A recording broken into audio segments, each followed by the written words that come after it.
excuses d'un certain nombre de personnalités que nous avions conviées ce soir à écouter Pierre Servan. Je vous transmets les excuses de monsieur le député Jean-Luc Drapeau, qui est souffrant ce soir et qui devait être des nôtres. Je vous transmets les excuses pour les empêchements qu'ils ont eus d'être avec nous de monsieur le président du Conseil général des Deux-Sèvres, de madame la maire de Niort, de monsieur le député Grelier de Bressuire et d'un certain nombre d'autres personnalités, ainsi que celle de monsieur le maire de Saint-Mexan, qui ne pouvait être avec nous, et de monsieur le maire de Salles. Voilà, je devais me soumettre à cette intervention de politesse qu'il me semble important de vous dire. Et je vais maintenant laisser la parole donc à mon ami Pierre Servan, non sans vous avoir dit comment pour nous, à l'Espace Saint-Hilaire, et pour moi personnellement encore plus d'une certaine manière, en invitant Pierre Servan, nous avons souhaité ensemble, au fond, faire quelque part une démarche de paix. Ça vous semble peut-être paradoxal, mais il me semble que nous autres citoyens de plus en plus citoyens du monde, nous avons besoin de prendre en considération avec réalisme les conditions dans lesquelles vit notre monde, qui ne sont plus les conditions d'hier, mais qui restent des conditions difficiles. Pierre Servan, en effet, nous en parlera, et que la paix du monde, qui est ce bien si précieux,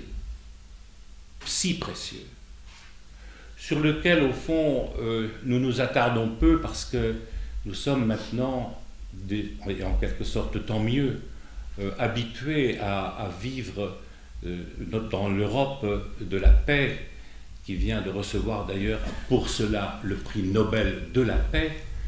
Et nous aurions tort, sans doute, d'oublier combien le monde traverse de moments difficiles et parfois avec des grands risques pour la paix. Avec de grands risques pour la paix. Ce n'est pas du tout pour vous inquiéter que je le dis ça. C'est parce que les vrais artisans de paix sont ceux qui savent en effet conjuguer le réalisme et l'utopie. L'utopie, c'est ce qui, en effet, nous mobilise, nos idéaux d'humanistes, nos idéaux de croyants, nos idéaux d'hommes et de femmes de paix soucieux de l'avenir de leur planète pour eux et pour leurs enfants et leurs petits-enfants. Et en même temps, nous avons le devoir de nous informer sur la situation du monde. Nous en avons d'autant plus le devoir que nous sommes dans ce monde de la mondialisation dont nous parlons sans arrêt, et qu'en effet, elle n'est pas sans intérêt important pour nous tous, sans richesse potentielle énorme, mais aussi elle n'est pas sans risque si nous ne savons pas construire le fameux vivre ensemble mondial qui sera en effet la condition de la paix. Nous pouvons y arriver. Cela suppose que nous nous informions. Et c'est pour cela que nous sommes heureux ce soir d'avoir avec nous certainement un bon spécialiste et un des meilleurs spécialistes des questions de guerre pour que nous soyons meilleurs artisans de paix. Voilà, je laisse la parole à mon ami Pierre Servan. Merci Jean-Claude.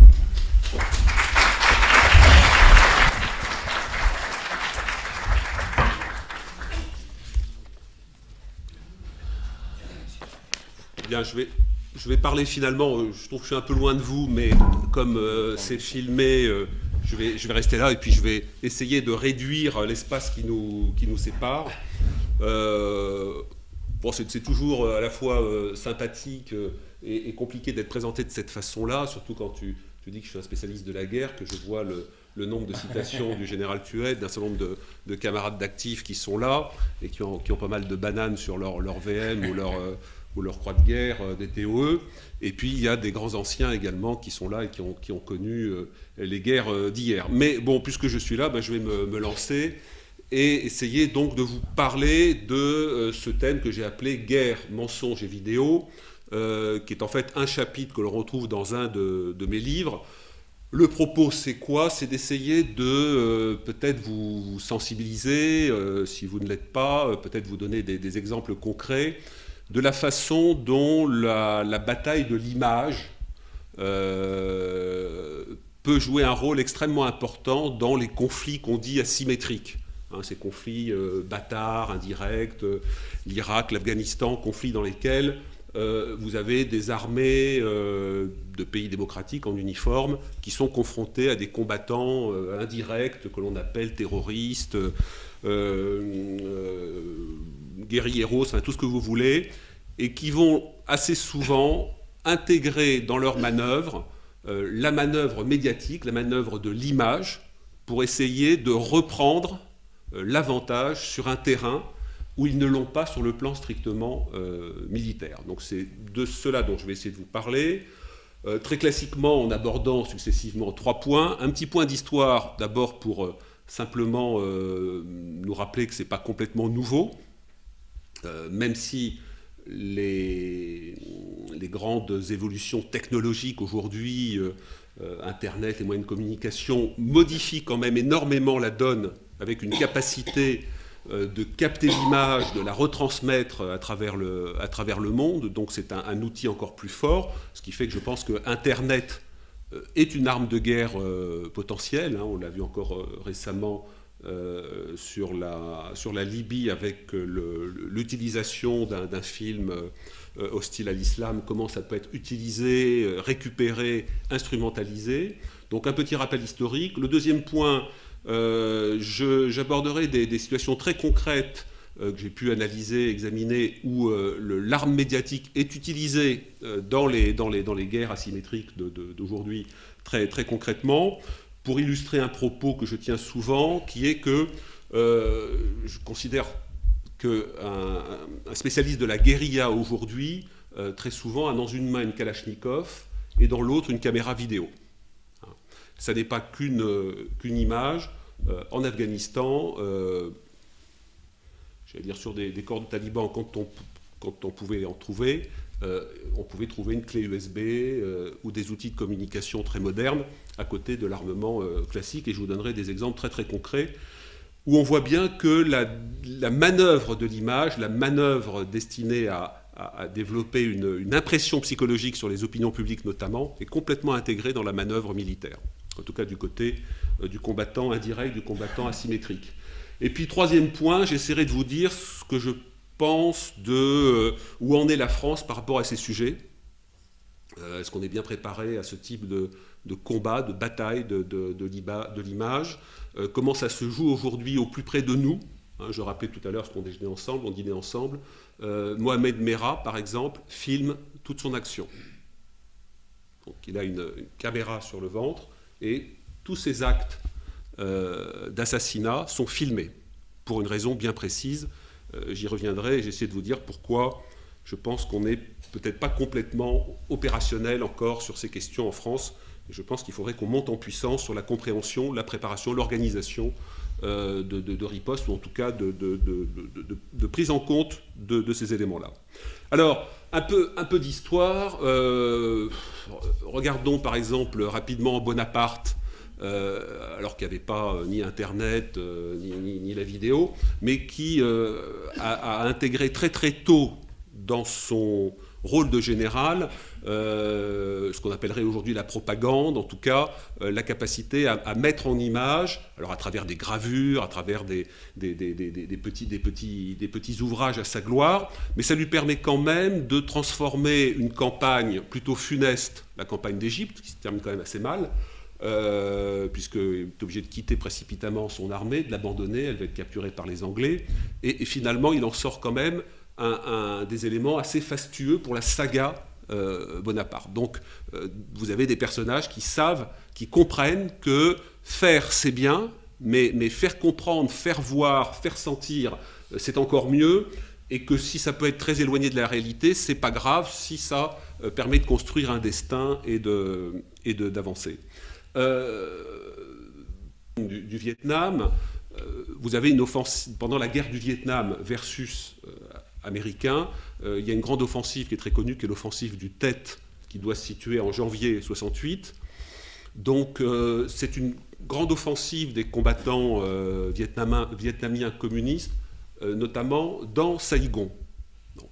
Et cette opération où des commandos répartis un peu partout dans la ville vont s'attaquer évidemment aux forces sud-vietnamiennes, mais également aux forces américaines, y compris à l'ambassade des États-Unis.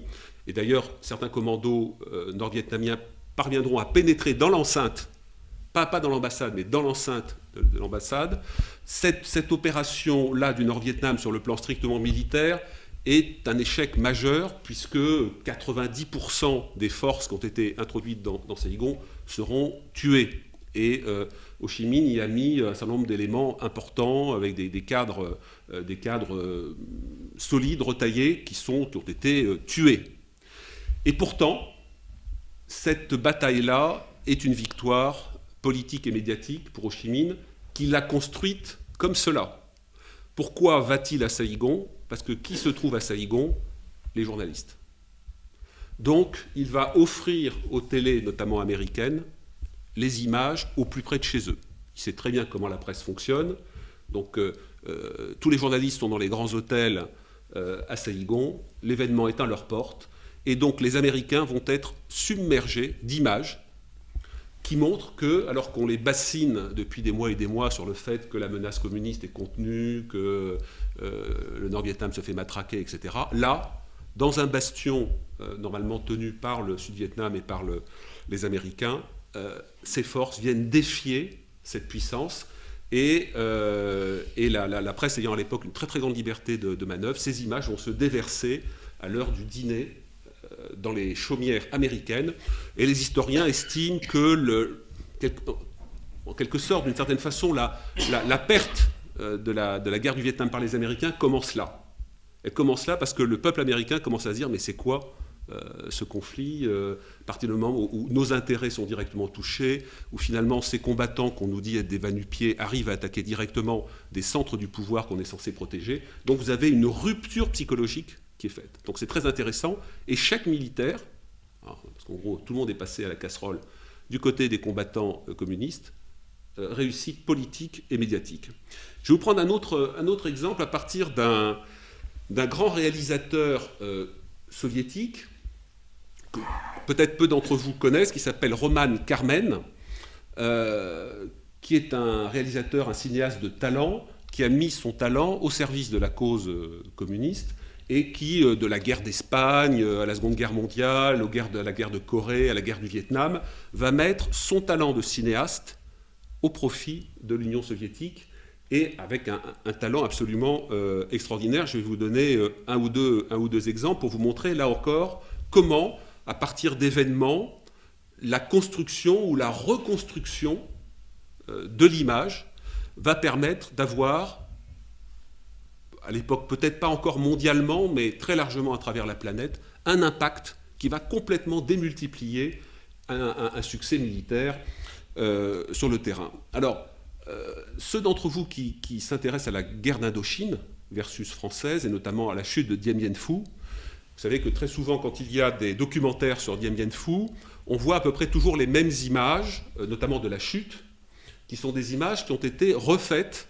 par Roman Karmen, avec les combattants français de la garnison, qui ont été maintenus sur place, et quand on voit les images de Baudeuil par vagues successives qui déferlent, c'est une reconstruction juste après la bataille, avec des soldats français contraints de sortir les mains en l'air, etc., mais qui sont des figurants d'une reconstitution de façon à magnifier la victoire du Nord-Vietnam sur la puissance coloniale française. Donc ça, c'est un premier élément. Vous avez toujours ces images qui sont présentées, donc avec beaucoup de talent, c'est très réaliste, c'est fait in situ, quasiment à chaud, et ça permet de véritablement donner à cette victoire de Dien Bien Phu un impact médiatique, politique, psychologique considérable. Mais Roman Karmen a fait mieux que cela. Si vous revoyez des documentaires sur la chute de Dien Bien Phu, vous noterez, ou peut-être que vous l'avez noté déjà, quelque chose d'assez particulier. Vous avez une prise de vue assez en hauteur sur une partie de Dien Bien Phu, où on voit les soldats français de la garnison qui sont prisonniers défiler. Mais si vous regardez bien, ils défilent d'une façon assez curieuse, ils défilent en S. Alors qu'il n'y a aucune raison qu'ils défilent en S, puisque le terrain est absolument libre, il y a une route qui est toute droite. Ces soldats prisonniers pourraient parfaitement, face à la caméra, défiler en bloc. Hein, mais Roman Carmen, qui a positionné sa caméra sur un mirador, a contraint les soldats français à défiler avec ce mouvement de S. Et en fait, avec une focale très large et ce mouvement-là, l'image est impressionnante, car vous n'avez pas le sentiment que c'est la garnison française de Dien Bien Phu qui est tombée, vous avez le sentiment que c'est toute l'armée française qui est prisonnière. Parce que le mouvement en S donne une impression de masse de soldats que vous n'auriez pas si vous aviez les soldats alignés qui a tendance à écraser l'image. J'en sais quelque chose, puisque je commente le 14 juillet sur France 2 avec Marie Drucker. Là, on a un défilé impeccable, et c'est pour ça qu'on a des prises d'image très très différentes. Sinon, on écrase les différentes unités, on a l'impression qu'il n'y a pas beaucoup d'hommes. Mouvement en S. Donc, c'est Roman Carmen qui l'a inventé. Et cette idée lui vient de loin. Là, c'est pour ceux qui s'intéressent à la Deuxième Guerre mondiale. En 1944, en tout cas après la chute de Stalingrad, Staline décide de faire défiler dans les rues de Moscou, dans la principale artère de Moscou, les restes de la 6e armée de Paulus, dont vous avez plus de 200 000 hommes, parce qu'il n'y a pas que l'armée de Paulus, de façon à les faire défiler, cette armée victorieuse en juin 1941 avec l'opération Barbarossa, et qui est délitée. Et donc, Staline veut les faire défiler dans les rues de Moscou pour montrer sa puissance et le début de la fin du Troisième Reich. Donc, c'est organisé, et il demande à qui ? Il demande à Roman Carmen de filmer, parce que ça ne suffit pas de faire un défilé pour que les moscovites se rendent compte de la puissance du maréchal Staline. Il s'agit de transformer cet événement en outil de communication, d'impact psychologique. Et il dit à Roman Carmen, je veux que tu filmes cela. Et c'est là où Roman Carmen, profitant des artères très larges, invente le défilé en S. Le premier défilé en S, il est fait faire aux soldats de la Wehrmacht qui défilent avec ce mouvement de façon à, dans toutes les actualités qui sont diffusées en Union soviétique et ailleurs, à montrer que ce n'est pas la 6e armée qui est prisonnière, c'est toute l'armée du Reich qui est prisonnière des soviétiques. Détail, pardonnez-moi, un peu scabreux, mais qui montre comment, quand se construisent des manœuvres, des manips psychologiques, le détail est important. Ces soldats allemands ont été privés de nourriture pendant 2-3 jours. Donc, en gros, les 200 000 soldats qui doivent défiler, ils n'ont pas mangé pendant 2-3 jours. Et juste avant de les faire défiler, les Russes leur donnent une soupe qui a la particularité de créer des diarrhées violentes. Donc on leur donne cette soupe, on les fait défiler, et la caméra va s'attarder sur quoi ? Sur le fait que derrière cette armée de vaincus, il ne reste, pardonnez-moi, qu'un lit de merde. Donc ça, le moudjik, qui a la chance d'aller à un endroit où les commissaires politiques vont passer les images, pas la peine de lui faire des grands dessins, des grands discours. Il voit une armée absolument dépenaillée, généraux en tête, et derrière elle, cette armée, elle laisse quoi ? Cette armée victorieuse qui devait écraser la Grande Russie, elle laisse de la merde. Donc, on a là, et les exemples, je pourrais les multiplier, mais je préfère en venir à l'actualité plus contemporaine. Vous voyez bien qu'on a, à partir d'événements réels ou reconstruits, une possibilité, dès lors que vous avez analysé le champ psychologique dans lequel vous allez intervenir, c'est un peu comme une méthode de raisonnement tactique appliquée à des armes qui ne vont pas être des armes d'appui ou de soutien ou de feu, mais qui est là, comment vous combinez un certain nombre d'outils pour toucher les esprits, pour casser le moral, et pour déjà anticiper sur ce que vous espérez être une victoire finale. Vous voyez quand même, la construction, c'est assez astucieux, et pour ceux que ça intéresse, allez voir sur Internet les films qu'un réalisateur qui s'appelle Patrick Barberis, qui intervient souvent avec moi à l'école de guerre pour sensibiliser les officiers de l'école de guerre à ces questions-là. Patrick Barberis a fait beaucoup de films sur ces thématiques-là, et notamment sur Roman Carmen.